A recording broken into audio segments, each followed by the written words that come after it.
I think you can go through life asking the questions of why me? But that's a dead end. And we choose not to live in a dead end.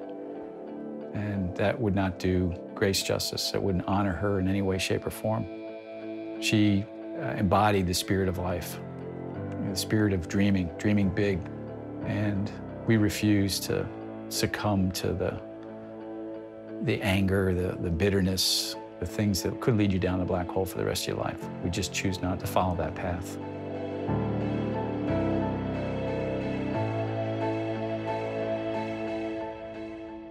December 14th started like any other day. I was off to the Y to get a swim and a spin in when I got a call from Lynn. And from that moment on, the day just fell apart. We were at the fire station 6 or 7 hours. I was waiting on the news of where Grace was. I just kept picturing a firefighter coming down or a police officer coming down that road, handing her to me. And it just never happened.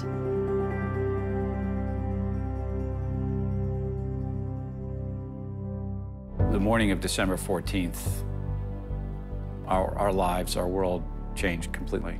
They told us that she and her 19 classmates and the 6 teachers were killed.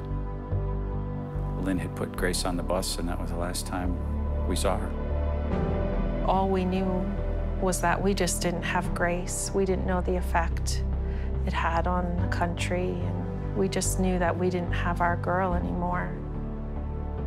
We have a hole now, a pain that is unimaginable, a pain that will never go away, a void in our lives that will never be filled. But the way we lived our lives hasn't changed. It's the way we lived before, and it's the way we live now, and it's the way we'll live, days and months and years into the future.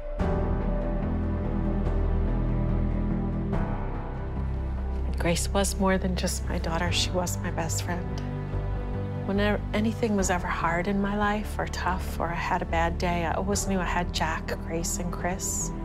She was everything to me. She was my whole life, but she was all of our lives.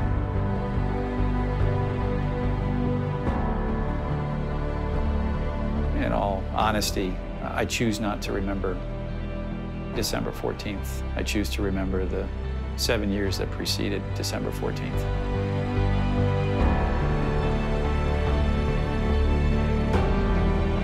Well, we always told the children, you never give up. And so we can't give up on living the way Grace would want us to live.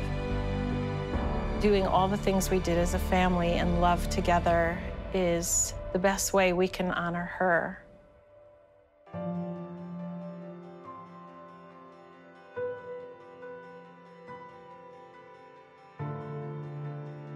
This now has become my palette, if you will, to remember all of the fun things that we did as a family with Grace.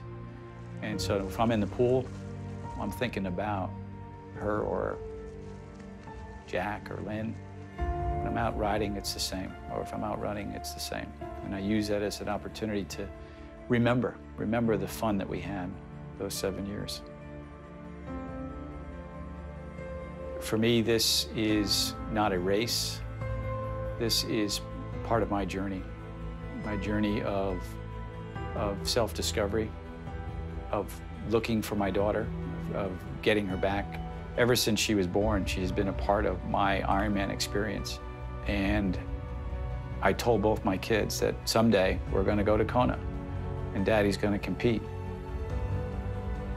So this is tremendously important to fulfill not only my own dream, but to teach my son that it's okay to dream. It's okay to continue to live your life to its fullest.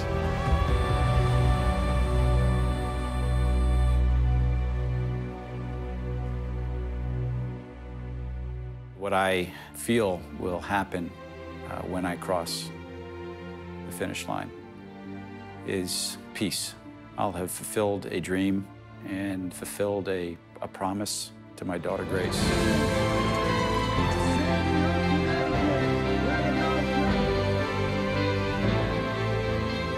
matter what life dishes out to you, you can always put one foot in front of another and you keep going and you cross the finish line. Perhaps in telling this story, it may help to inspire others to look up, move forward.